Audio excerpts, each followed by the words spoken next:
Hello and welcome to Global Mission of Peace TV, Mystic View. This is number 33. Numerologically, that's a 6, and 6 actually in numerology has a lot to do with family. And our topic tonight will be Bliss Villages. And of course, as always, I welcome my co-host, Shelley. Hello, Shelley. Hello, everyone. And if you've listened to her in many of the Mystic View, she is always bringing the oneness and the bliss into things. And I finally got a little bit on the program, and within my words, I think you're going to find a little more reference to bliss because I've kind of gotten it. So welcome all. And Shelley, would you like to start this off, or do you want me to just do my normal go? I would love you to kind of get things rolling here. Well, speaking of bliss and building the type of community that we could live in that would be conducive to bliss, I think that's a really great place to start. And maybe the premise behind biological architecture. But also, here's the important crux that I'll be coming back to always. We're going to talk about creating bliss in our external environment. But what's absolutely going to be critical is that you also bring the internal bliss for the eternal bliss, the shareable bliss. So take it away. What would you say to introduce Bliss Villages? Well, it is about sharing. I mean, the whole aspect of how the universe works is through the ability to nest within each other. You know, a good term that Dan Winter uses and has introduced. And so that ability, it works very much like harmonics. I mean, when you hit notes on a piano, especially when you're hitting more than any one note works. It's when you're introducing more than one note, which is what a community is built on, more than one participant. So to be in bliss or in harmony, not every note works with whatever the agreed upon key is. And interestingly, different keys correspond to different energies, but that's really that could be a conversation in maybe one of our, I didn't finish writing it down, the metaphysics thing we were going to do. But anyway, that's, again, getting off topic. Well, we might come back to that because it does certainly apply. Yeah, forget the term. Really, the concept of, yeah, it's perfect. And the concept of biologic architecture was pioneered by Dan Winter, so I'm really glad that you brought him in right off the top. Here. Actually, you're right. The full title was Metaphysics of Utility. Coming soon. As opposed of metaphysics of let's go down a rabbit hole and find out just how strange it can get. So the whole concept of sharing is about sharing has to do with, first of all, what fits, and if we're looking to be happy, another way of saying bliss, if we're looking to be happy, then we need to be able to share happiness, which would come with sharing abundance. Sharing a common goal for what a village is there for. Because, we, as I like to think of, we are the creator, created conditions on the planet, and then handed over creation to us.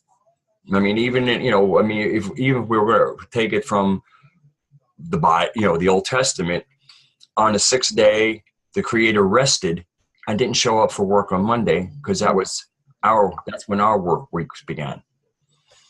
And so if we look at the world and what the world is, the world is the creation on top of the planet, we're going to see a world that is not so shareable unless we're sharing misery. If we're looking for sharing misery, the world is constructed very well. If we're looking to share bliss. I was going to say on the outside, the external view of things. However, it really comes down that the onus is on you. And if you're creating shareable thoughts and happiness within you, okay, that you're going to see in your immediate environment coming back at you. And so collectively, the more we can join together with this is the vaster expanse of our world that then we influence and touch and receive that kind of information back. Information, the form. And that's probably where we're going to go. So whether we're talking chords, musical scales, that context richness, we're also going to be discussing form. So form of a community, and why form matters. You don't have to take my word for it. Well, the Bliss Village concept is our way of getting past the meme of Echo Village. I live in Floyd, Virginia, and we have an Echo Village that was not. I went there this weekend, actually played at the Humane Society, and I didn't see a village. Apparently, there's lodging. Is there anything echo about it?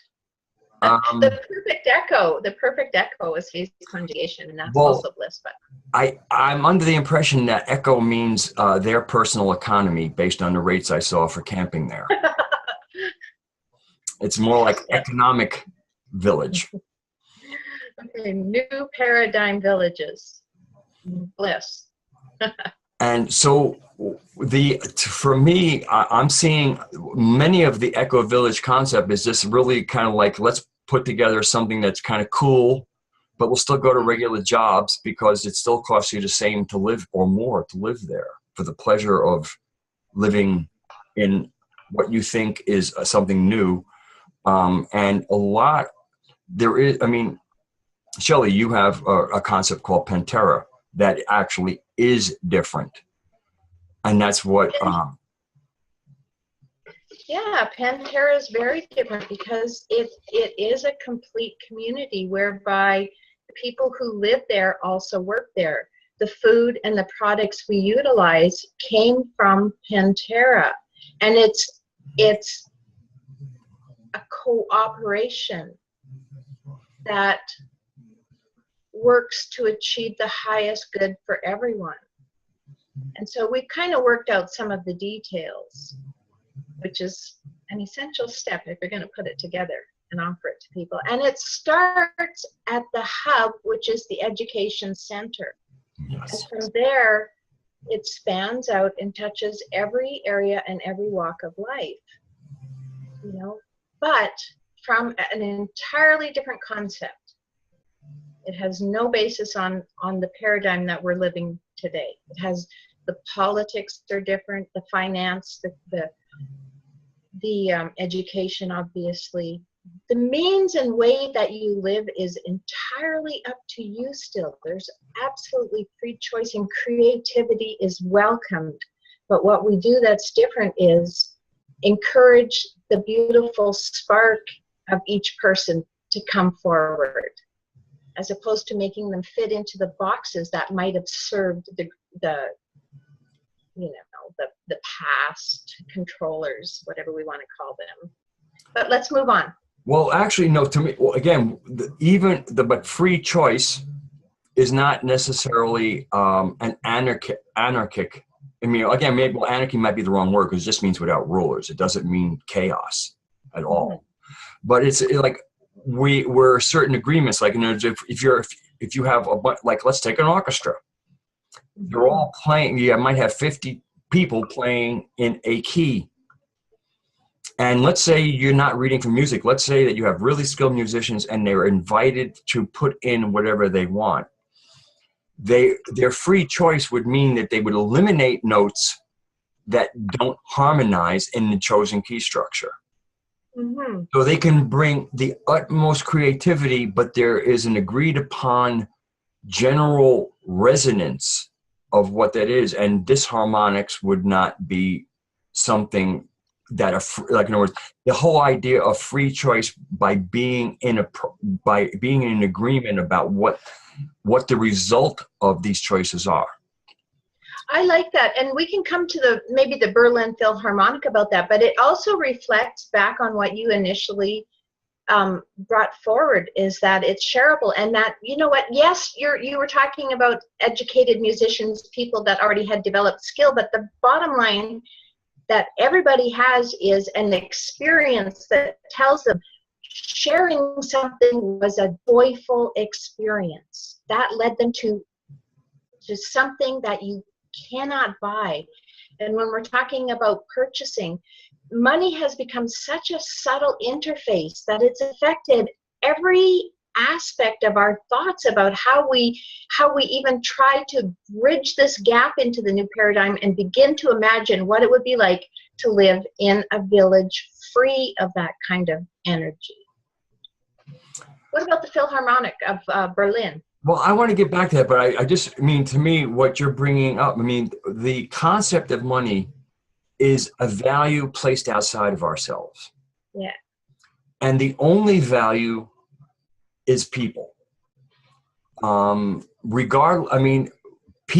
what the system is built up is people dance for money rather than dancing for their own joy, for their own expression. And even if you're going, well, gold is, how about gold? Gold doesn't pop up out of the ground. Gold has to be dug up by it. Who does that? People.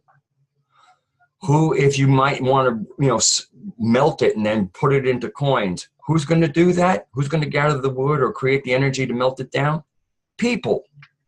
So at every level, what we need to do to rebalance the equation is realize we, the people, our labor, our creativity is the only value. There is no value besides people. That's how the Creator made the world.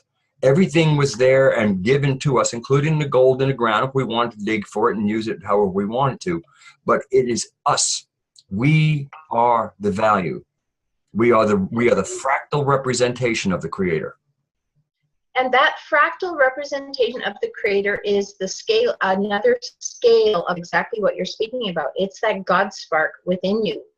Because what is your value of taking a certain action or having a certain thought or waking up in the morning? What is your value? And that's what we have to come to terms with. It has nothing to do with commerce. No, it doesn't. I mean, commerce for me is, like if you have a self-sustaining village, which basically means you have a place to get out of the weather and hopefully sleep comfortably, and you can be fed. You can exist on this planet to experience and create it as it was intended to be. Everything else is extra. So these extras are choices we make about how to live on this planet. So it's time for us as we move forward to start considering the choices that we're making. And so sure, we might have, and now if you're doing anything well, the chances are the nature of reality, the nature of the world we put in is abundance. I mean, almost anybody who grows a backyard garden, whatever they grow has more than they can use unless they want to can and store it. And of course, canning storage for some it obviously is a good idea, but even then, any kind of group effort is going to produce more. So then you might have another area that isn't they're on the wrong side of the mountain, there isn't quite as much sun. But they have other things, maybe there's conifers, and so therefore they're doing wood. And we're still using wood.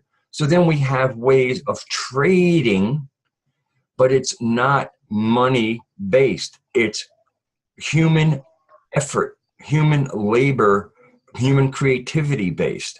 And all we're doing is swapping abundance. Sharing. It's like rather than waste, sharing. And it's just like, gee, we have so much of this. Now, of course, if they just needed it and had nothing, you would still share it. But the thing is, in equity, it's like, well, the people who are there are going, well, we don't just want to take that. We have this in abundance. We'd like to share that with you. This is really what's at the core of us when we're in touch with our God spark, to share, to want to go, what do you need? I mean, where we're taking care of each other, but you're always making sure, are you taken care of? You have what you need? This is actually the primary space that we come with when we don't have a world that's been configured of scarcity and dancing for dollars, as I'll call it. And It is so to create the new paradigm, to create bliss villages, we have to value ourselves and get in touch with our own bliss. Because the world that we live in is, even though it has a form, it is based in psychology. That form is nothing more than the building out of what's going on inside of us. It is a reflection of what's inside of us. So if we want this outer world to change, we have to change the inner world. And we change the inner world by having the correct values. And that correct value, I believe, starts with we are the value. We are our brother and sister's keeper.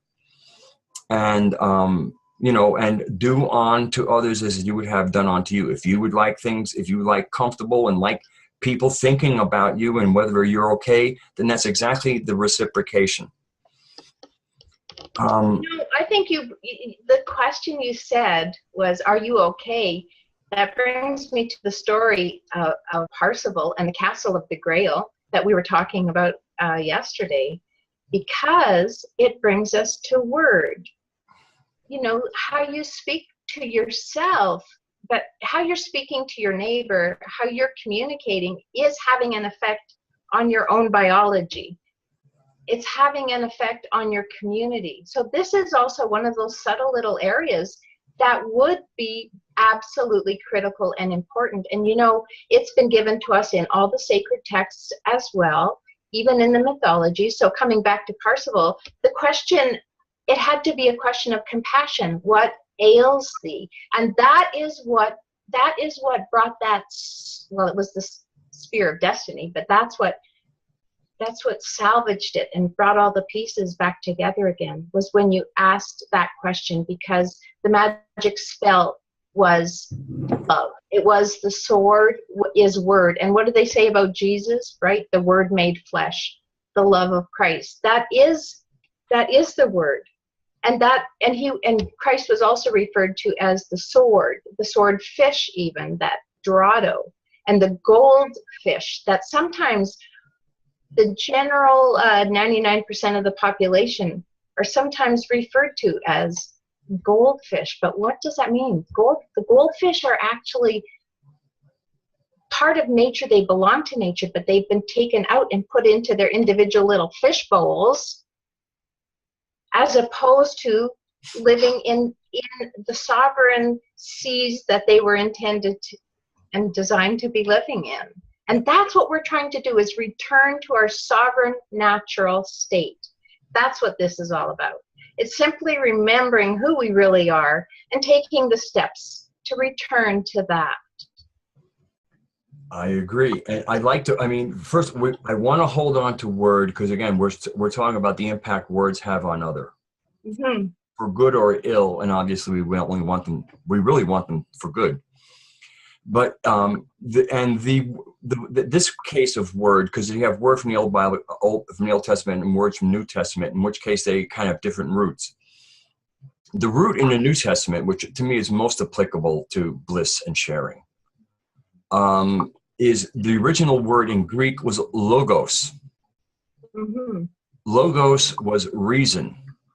But what's interesting, if we go into Latin, a very kind of sacred language initially, like Sanskrit, the word is ratio or something like, which means ratio. Mm-hmm. So we start having, in the beginning was the reason, or in the beginning was the ratio. Now ratio is proportions. And so in this scale, what makes one note work with another is their wavelength or proportions, or the harmony is achieved through proper proportion. And this proper proportioning allows things to nest within each other. If it's not configured right, you can't nest, you won't have shareable moments, you won't have bliss. So I just kind of like take it, but I don't want to lose the importance of word, to the spoken word. I just want to ride on the importance of the word, because what issues from our mouth. Jesus said it's more, when confronted about dietary laws, the Jewish dietary law says it's more important what comes out of a man's mouth than what goes into it. Yeah, that's true. That's true. Although, if we are going to go to food, that is a bliss component too, to eat naturally, to stay away from the GMOs. You know, this does actually destroy your ability to even produce bliss in the long run. Yes. And that's what people don't recognize, is the significance of food, of processed food, what that is actually doing to your DNA and your capacity to share charge, which is to say, create bliss. And what that's happening to our children. How many kids have been raised on McDonald's? Yes. Without the parents ever knowing the long term, yeah, they think, okay, so it comes down to there's vitamins or minerals maybe. No, it's much more important. It's much greater. And so are the materials that we live in, our houses, whether it's metal or it's natural, the clothing that we wear. All of those elements need to be considered for the actual function of a bliss creating, generating village. Those are all components. So actually, it's probably a good time just to put up that little picture of a certain kind of village. I want to open it up so when I share screen, I can find it easy. So this is a way of explaining fractality, or how when you construct something big, how it has its complementary fractal parts going in it. So if we look here at we could start at this kind of one, we see the general shape of the village. In many ways, there's a certain almost not hexagonal, pentagon in a very softened kind of thing, because we have an almost flattish bottom with an almost peaked top. And when we add this other piece, you really see kind of like softened angles of a pentagram. A pentagram is an implosion or energy gathering. So, and implosive really is a centripetal as opposed to centrifugal. Centripetal, like a vortex, pulls the outer parts in towards it and creates more energy actually than it needs. That's kind of like a little bit of a clue to 0 point, where you're collecting more than you need. And when you kind of create this, when you collect from the periphery and concentrate it, you actually have a stream coming out of it, and that would be your quote unquote free energy. So the thing is, we can also create free energy by, kind of bioactive free energy, where it feeds our biology. And so what we see here is how, okay, we have this shape, and then each house in the greater, we have this general greater shape, and basically each house, even though they're of different sizes, duplicates the macro shape. So the micro and the macro are shareable, nestable. They mimic each other. They mirror each other. They're fractals of each other. Now, in this case, this had a shaman, and the way they built it, if you look at these little, over here, you'll see like these little shapes of, like you have the shape of the house, and then inside there is a shape of the house, and which is the shape of the village. And this was the interior altar of each house. It's kind of nice to have sacred space in your house. It's a little bit essential to have sacred space in your body and in your house and in your village. It's a scalar situation. We need it on the planet and in the cosmos. Yeah, and so the shaman, that word actually breaks down to mean the ability to project your aura, your plasma. And that's why this shape works. Any of the natural fractal shapes work. I'm trying to, I was looking for my. And the golden ratio optimized fractal phase conjugation, that is just simply a more rigorous term for still point or omega point or 0 point energy. That's actually what we're talking about. And this is what creates that shape, form. It's important. And so what gets explained here is, so we have the kind of periphery or the outside where all the different houses of the people in the village are formed. You have this big piece here, maybe that's where people commonly dine, or that's where what they call the chief's nuclear family. We're going to get to chief and that kind of thing in a minute. But here is kind of where it's kind of like, let's call it their collective sacred space, their church, their temple. And in it is an altar. Now, this particular sacred space is located in relation to the greater whole, where the altar is in the individuals. So basically, we're having a fractal where the common sacred space has the same relationship to the greater figure as the sacred space inside the house. So, and kind of as Dan says, it's inside the inside of the inside. The sacred altar where ancestors' memory lives. Exactly the fractal way ancestral genetic memory resides in the fractal Holy Communion core of DNA. And so this is where kind of you would commune with the ancestors. And in this case, we're talking about, especially before we moved all over the planet, you had people who have been on contributing to creation for millennia, if not millions of years. And so they have wisdom that you want to stay in touch with. And that wisdom is both the successes and the mistakes.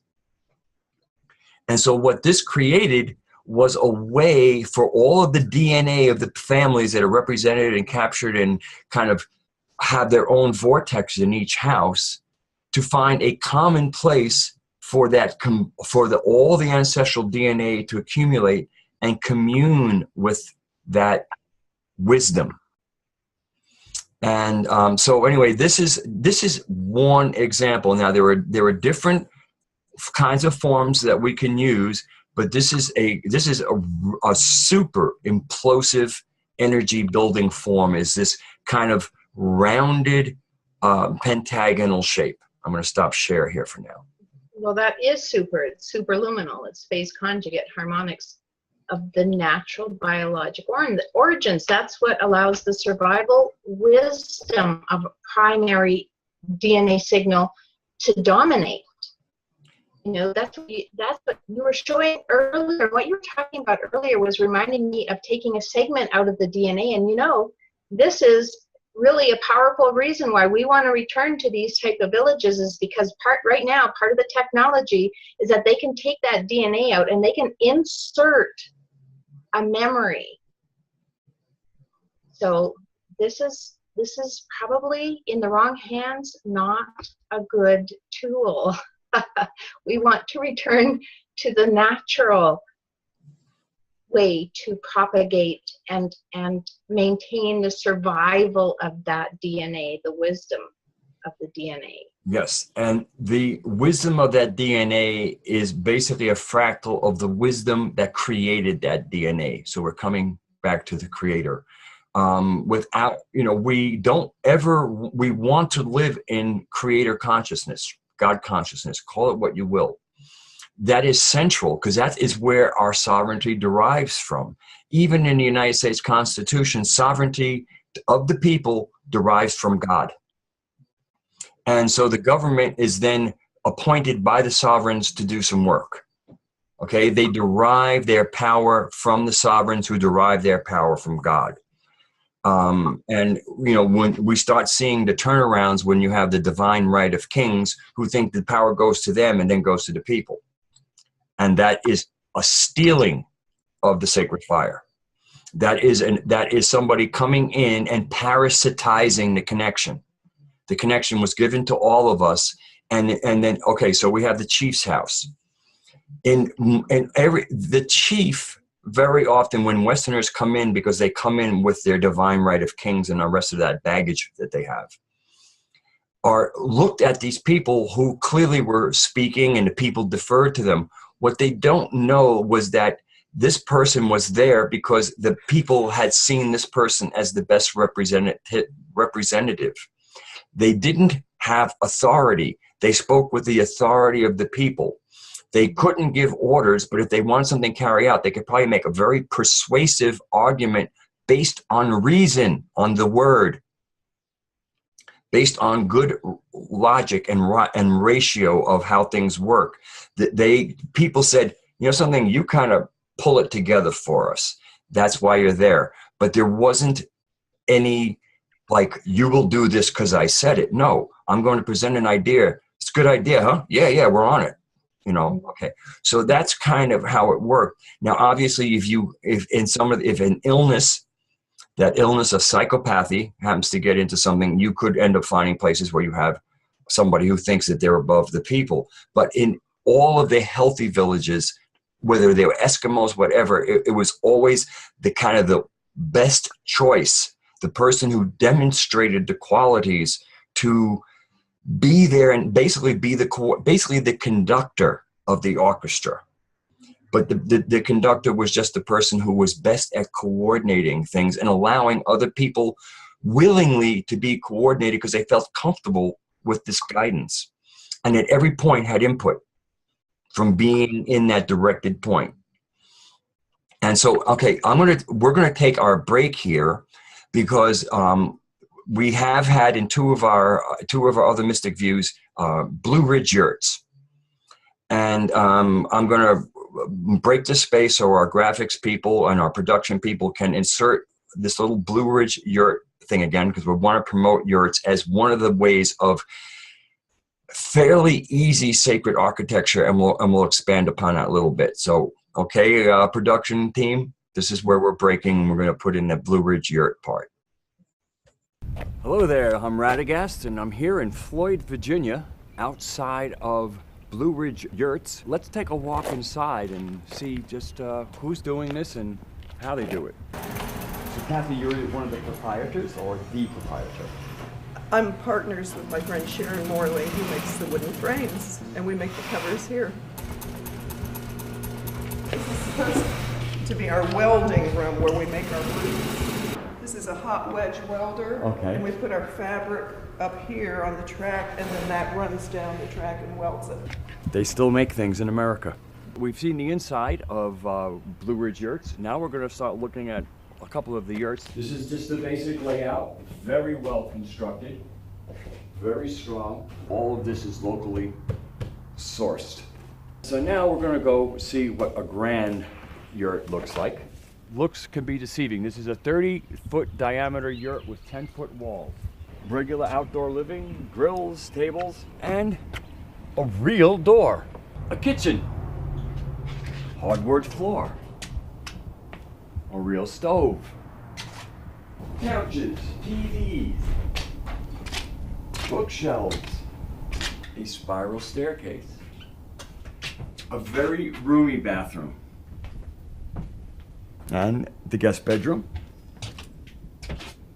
Here we are on the second floor. Basically, I guess a master bedroom.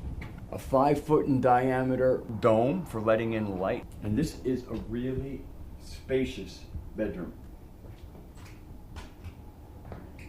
This is what you can do in a yurt. You can live as if you were in a regular house. Chances are in many places you could put up about 5 of these or maybe even 10 of these for the price of a house. Nice way to start an intentional community.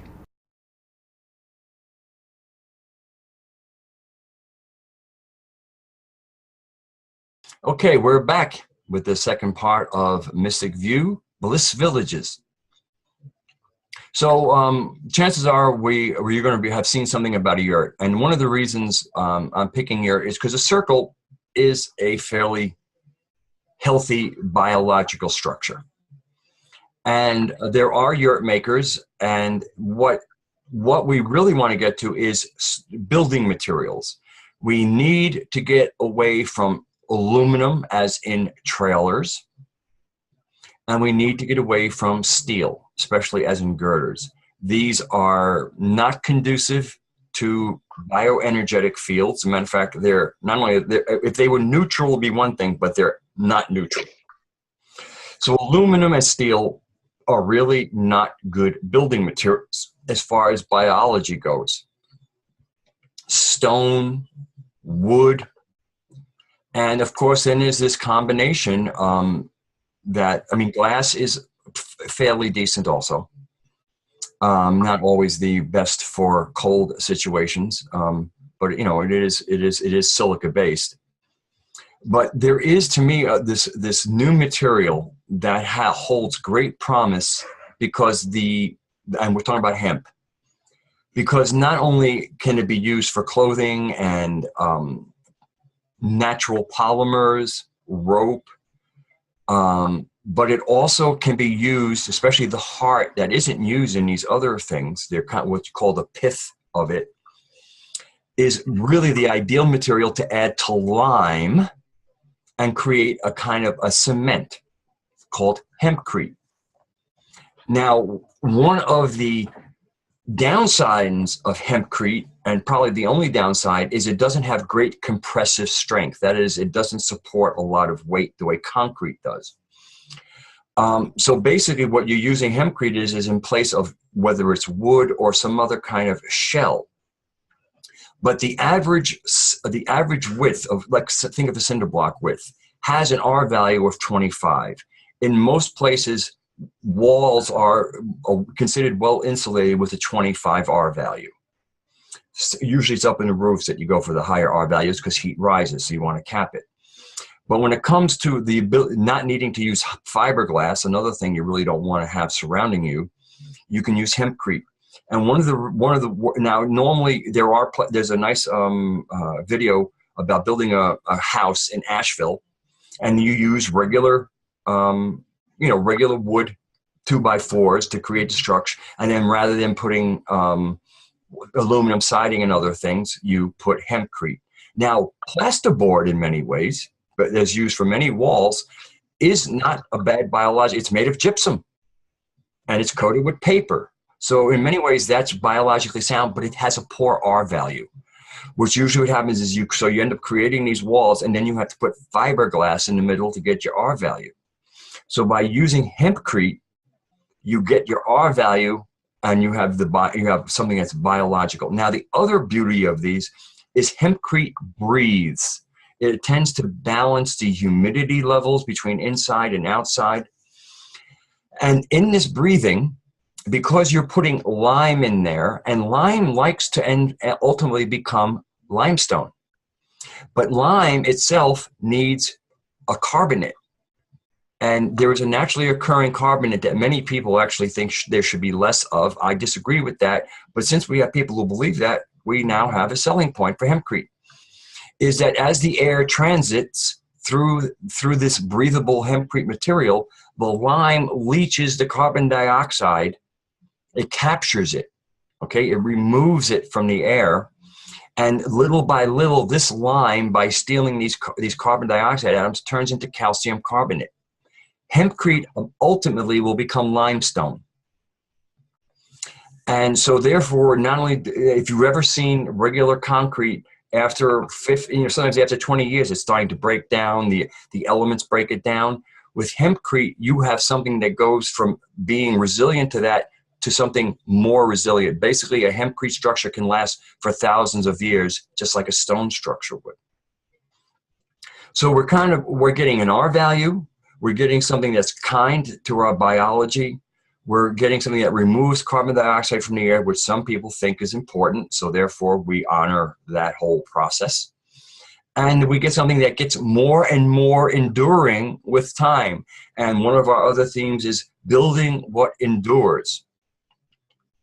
Something that as time affects it positively. So in other words, rather than being entropic, where time tends to break it down, in this case, time builds it up. Perfect negentropy. And one of the reasons I'm using yours is because rather than having to have people who actually know how to build the structure, and very often, even with the Asheville house, they built square structure, okay? So we're ending up living in cubes again, and we want to get away from the right angles in the cubes. So a yurt offers a structure that is biologically nourishing. The yurts can support their own roofs, so that the actual lattice work that you see, there's many, they kind of almost like an accordion, and they kind of roll out, and then you create your circle. And they can support their roof. So now you have the weight support, and all you have to do is put the hempcrete up around it. So you have an R value of what the average house is, something that's going to get harder, and it can support your own roof.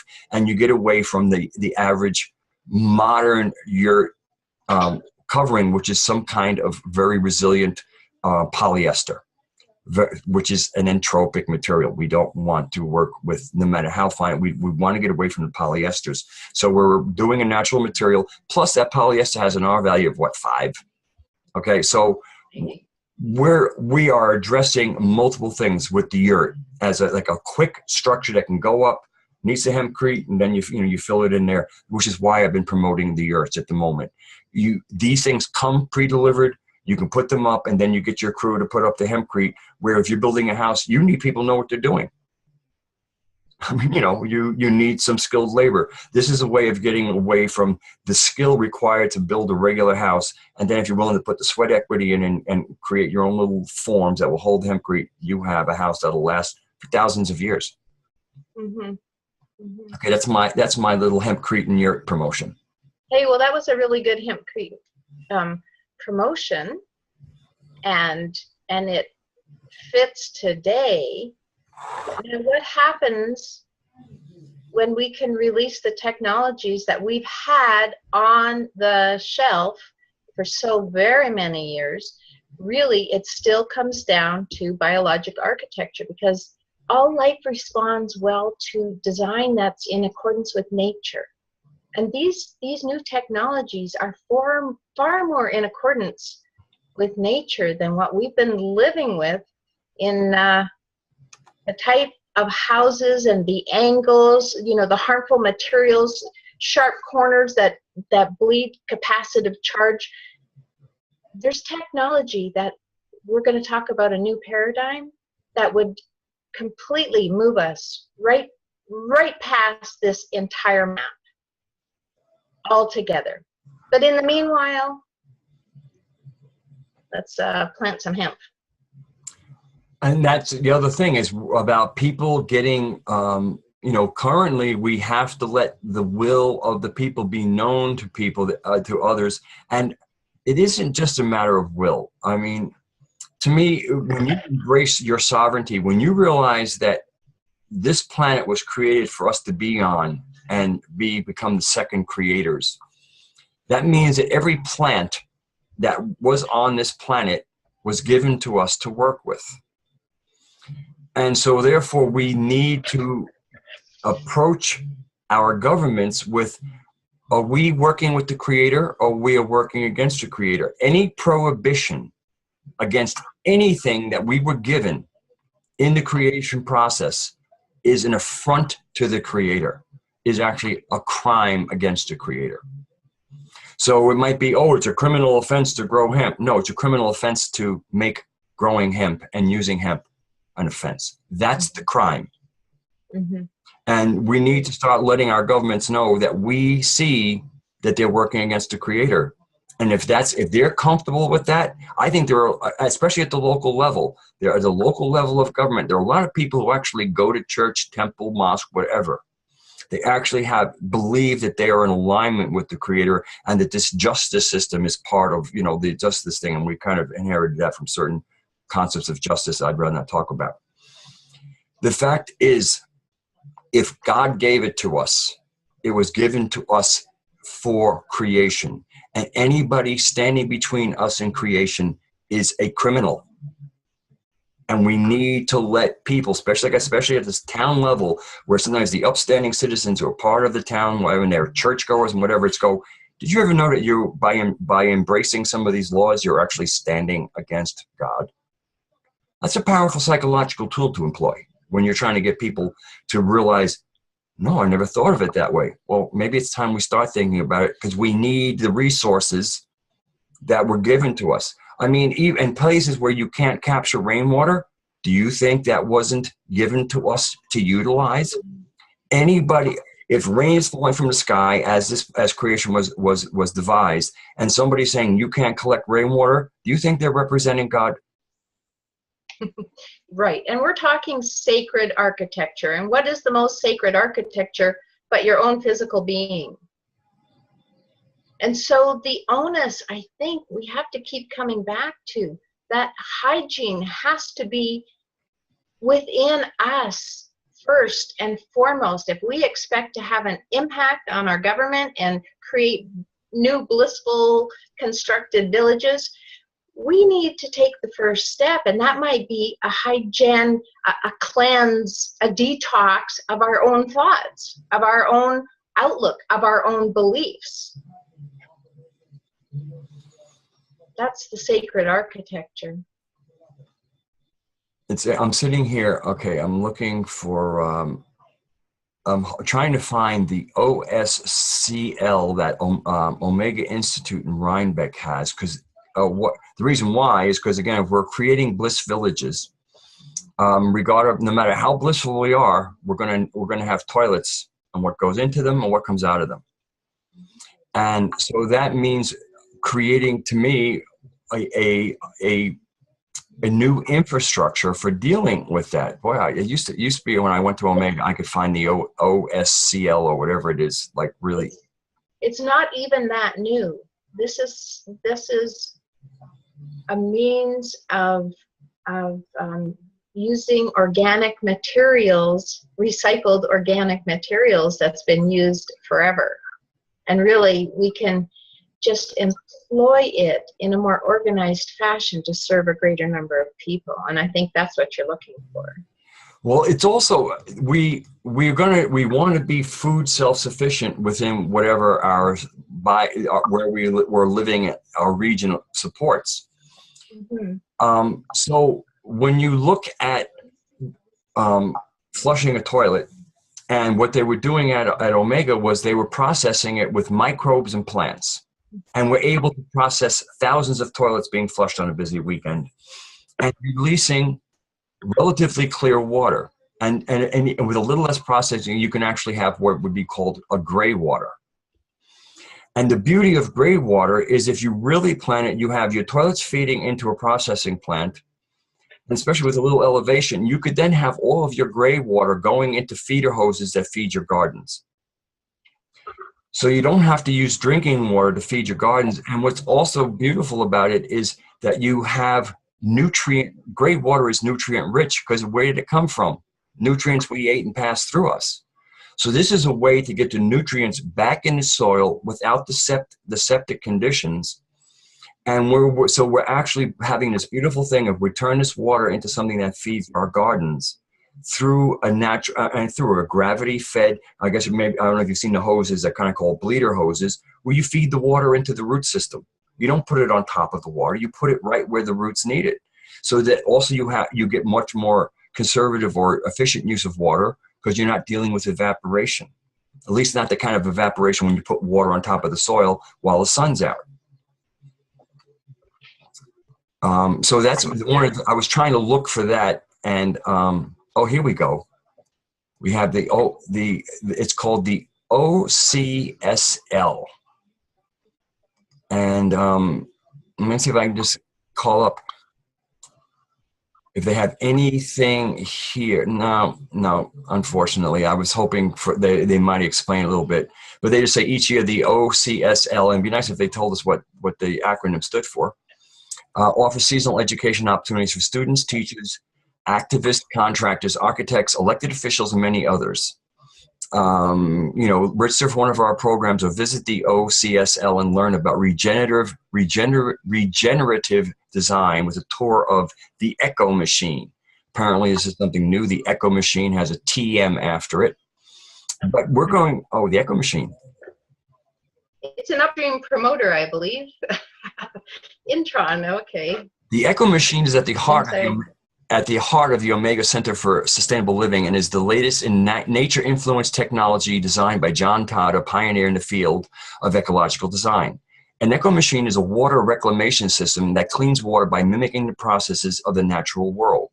Together, John Todd, Ecological Design, Inc., Biohabits, and whatever, and the Citizens Companies designed an Echo Machine to address Omega's unique need as a seasonal educational retreat center. All the water from Omega's campus, including water used in toilets, showers, and sinks, flows to the Echo Machine, where it's purified by microscopic algae, fungi, bacteria, plants, and snails. This natural water reclamation process cleans the water using 0 chemicals. In large dispersal fields under the parking lot, the purified water is returned to the aquifer deep beneath the campus, because all our water at Omega comes from our wells.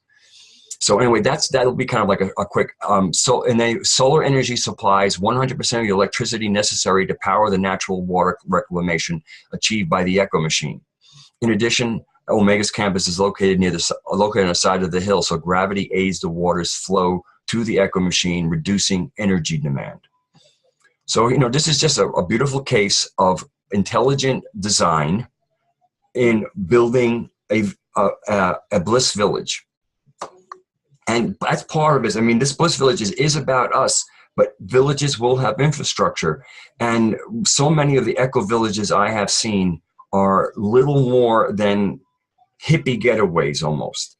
And where rich hippies come to kind of bring in the money that's needed, and poor hippies come to provide the labor, if it gets that organized. So you kind of basically bringing in the same stratified kind of sociological arrangement with the stresses and antagonisms that come with it, which is why so many sustainable communities have failed, because there isn't that egalitarian concept when it gets laid out. It's like somebody needs to bring the money, somebody needs to bring the labor. And as we said earlier in the story, the value is not money. That's why I liked what you had there about the Berlin Philharmonic, because it was about their heart, and as we know, the sound of our own human heart mechanically grades our DNA. So what is the impact collectively when we have an entire village working together in cooperation? Exactly. And so we're also, again, here we are, we're talking about labor. Labor or skills have to usually start with, you have to learn a skill. And so you kind of have apprentices, and then you kind of have the masters of it. That's how the old guilds work, not unions. Unions are parasitic things that sit there between labor and management, and they kind of just divide the spoils and see how much you're going to get. A guild is an autonomous representation of a certain skill set, with the people who know the skill, can impart it to those who show a certain aptitude for that skill, and qualify these people. These aren't colleges. They're, you actually have to demonstrate a real skill, not necessarily pass a written test per se, but you actually, as an apprentice, you bring your labor that pays for your education. Basically, you justify being educated because you're helping with what the guild does. So we find out that the Berlin Philharmonic is very much like one of these old guilds was, and I'm going to share that with us. It says, when the Berlin Philharmonic was created in 1882, its 52 musicians decided to do business differently. They wanted a democratic system that not only involved the musicians, but empowered them as well. It is the musicians who manage themselves, from scheduling concerts to making tour arrangements or handling delicate personal matters. So they do their own human resources, so to speak, or people and culture. All right, the audition process is totally inclusive. Every member of the orchestra takes part, forming an audience for the auditioning candidates on the stage of the Philharmonie. That's the concert hall, the orchestra hall. There are 128 votes, and the chief conductor, like everyone else, has just one. The audition tests stylistic understanding and qualities of sound and expression. Technique is a given, but never used as the main criterion. I was told by one player that he and his colleagues were looking to have their souls touched by the music making. Bliss. Base salary is €90,000 gross for all rank and file players. Principals receive 15% extra. There is no individual negotiation of personal contracts as in the USA. Transparency and equity are seen as essential to solidarity. Besides playing in the orchestra, every musician is expected to be a soloist, perform chamber music, and contribute to the overall vision of the orchestra. Berliners take a broad view of their responsibility as musicians. Besides the established concert series in the Philharmonie, the musicians are involved in community work that is remarkable for its depth, for the depth of its engagement and interactivity. The musicians' work touches many, from kindergartners to prisoners, from teachers to lifelong learners. There is no contractual obligation for the musicians to do this work. They are paid no additional fees, just travel expenses. They do it because they understand the inherent transformative power of the music and want to share that with audience who have not previously experienced it. Their model is not the vision of any one leader. It comes from a collective of musicians who are empowered to be creative with new ideas, new directions, and new challenges. Self-aware, perhaps. You know, the nature of what makes a wave sustainable is actually what the term sacred comes from, is that sustainability. And so we're talking about sacred architecture and our sacred God spark, and how to return to that. It is the sustainability. It's what makes a wave sustainable. Sharing. Yes. And we are sharing this because we are part of Global Mission of Peace. And the main thing of Global Mission of Peace is humanitarian outreach. And humanitarian isn't about charity. It's about living together like humans with the God spark in creation the way it was meant to be. That's what humanitarian really is. Now, initially, of course, there's some outreach to those who are not doing well, but charity isn't it. We want to share our world together. We want to partner with each other in what we're doing. And so this Bliss Village concept is something that we're probably going to keep on covering for a while, because the infrastructure that we're trying to lay isn't just about the ideas of what a yurt or the shape house or even a processing unit. The main terrain that we need to cultivate is our psyche. Our psychological terrain is where the primary destruction has taken place. It is where the most remedial action has to be taken in how we see ourselves in relation to the world so that we can create a new paradigm. Now, with new paradigm, I mean, I was talking with one of our members, Sanjay, and one night I just said, I want to be involved in new paradigm production. And he goes, there's the name of your quote unquote company.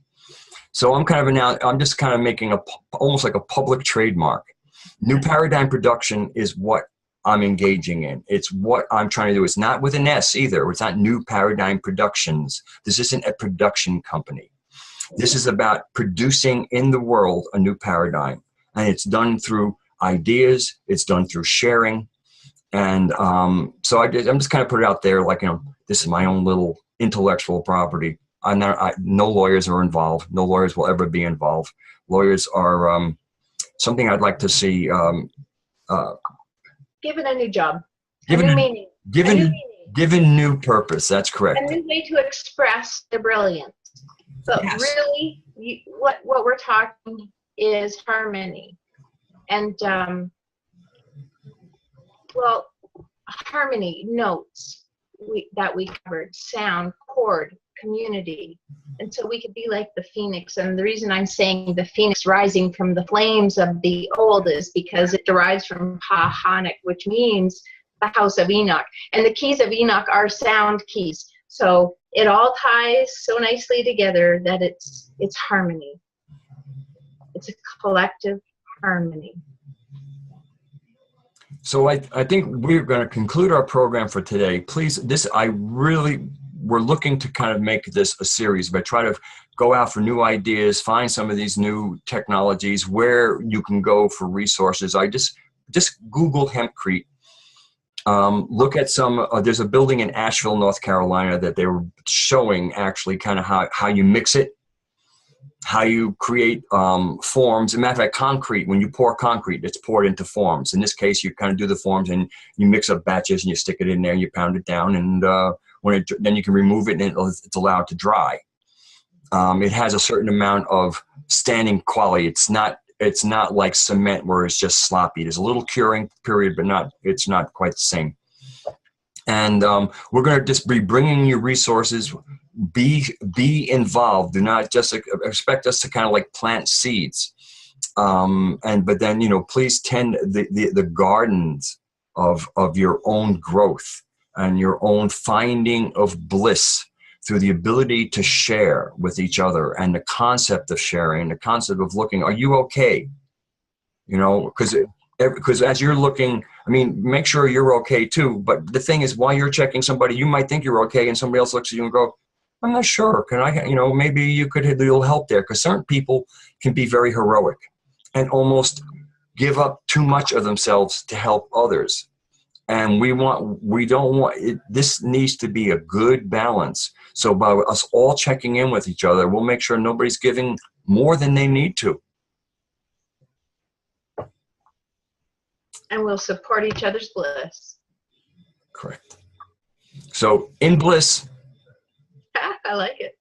we would like to say goodbye. God bless you all. Creator inspire you all. Please listen to your heart where bliss is most coherent, and then follow that bliss. And in this case, that bliss is shareable living, shareable ideas, shareable love. See you soon. Thank you.